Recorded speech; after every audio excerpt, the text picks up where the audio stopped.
बरेली के जोगी नवादा में बीते 2 रविवार को बवाल होने के बाद अब पुलिस प्रशासन कोई भी ढिलाई नहीं बरत रहा है।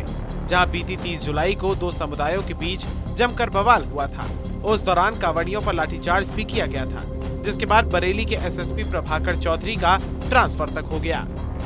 मगर योगी सरकार की नीतियों का विरोध करते हुए दिखाई देने वाले मौलाना तौकीर रजा ने बरेली के एसएसपी रहे आईपीएस प्रभाकर चौधरी की जमकर तारीफ की। उन्होंने कहा कि अगर उस दिन बरेली जला होता तो प्रदेश की गली गली में आग लगी होती, और मैं ये समझ रहा था कि जिस तरह से आईपीएस प्रभाकर चौधरी ने सूझबूझ से काम लिया तो योगी सरकार उनको बुलाकर सम्मानित करेगी, मगर जो हुआ उसके बिल्कुल उलट हुआ।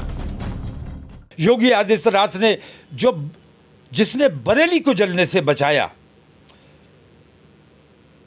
बरेली की बात नहीं करता मैं, अगर बरेली उस रोज जल गया होता तो उत्तर प्रदेश में आग लगी होती, उत्तर प्रदेश में गली गली फसाद हो रहा होता। लेकिन चौधरी, क्या नाम था?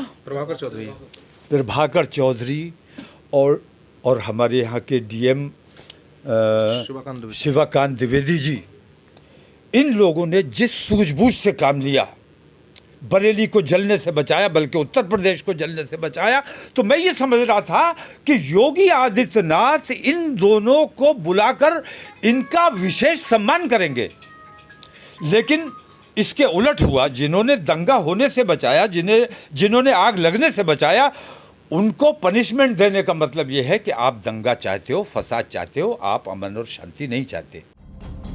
इतना ही नहीं, मौलाना तौकीर रजा ने इसके बाद ये भी कहा कि वो चाहते हैं कि वो सीएम योगी से अपील करेंगे कि उनके पास के लोगों ने सही जानकारी नहीं दी है, उन तक गलत बातें पहुंचाई गई हैं। उन्हें अपने फैसले को वापस लेना चाहिए और फिर से प्रभाकर चौधरी को बरेली वापस भेजना चाहिए।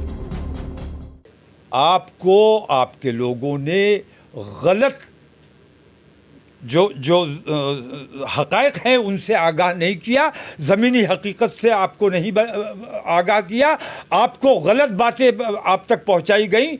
इसी वजह से मैं समझता हूं कि मुख्यमंत्री की हैसियत से आपने जो फैसला किया है उस फैसले को आपको वापस लेना चाहिए और चौधरी साहब को दोबारा बरेली का कप्तान नियुक्त किया जाना चाहिए।